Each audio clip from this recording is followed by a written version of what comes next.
Minda, I know a lot about you because I've read your three books. You and I have had dinner together. We've chatted before.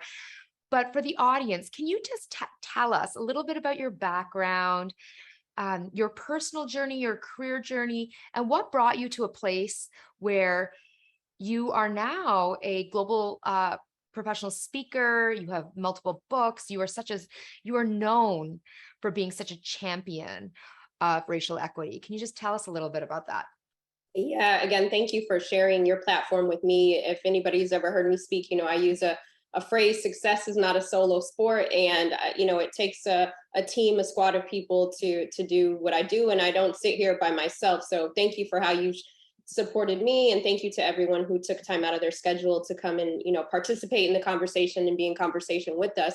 But it's funny, 4 years ago, I was sitting in the workplace in a traditional 9 to 5, and I was being terrorized. I had pretty much lost my confidence. I was pretty traumatized, if you will, because I thought that I was going to have to be in a workplace that didn't see me, didn't value me, and maybe on paper they might have, but not in real time. And I just I didn't think I could make it till I was 65. I'm going to be honest with you. I was like, I don't think I could keep doing this, And I felt like, because I was the only one, I felt like it was just happening to me, because sometimes, as people of color, women of color, Black women, we may not talk about the things that bother us, because Right. we keep silent a lot of times about those things, because we think we have to do that. Like, that's on the job description, just suffer in silence. And then eventually my mental health started to get compromised and all these different things.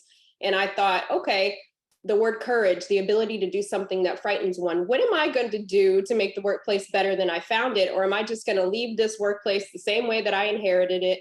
And the same cycles just keep happening to people who look like us. And so I really just decided to do something. And I didn't know what that was going to look like. I never knew it would be 4 years later, 3 books, and speaking all over the world, and all those sorts of things. But my life has changed drastically.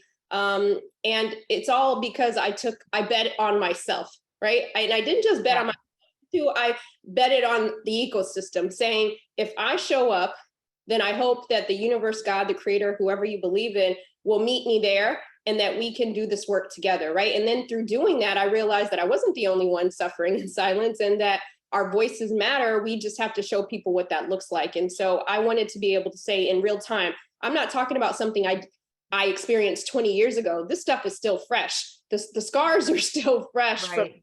experiences I've had, but I'm saying, here's what it looks like when we bet on ourselves. Here's what it looks like when we use our voice. Here's what it looks like when we make a decision that will no longer be tolerated, but celebrated, right? Even if we're only celebrating ourselves. So it really was just saying, I want to do more out of a place of pain. And eventually, that's how we get to the seat at the table that I decided to build for myself.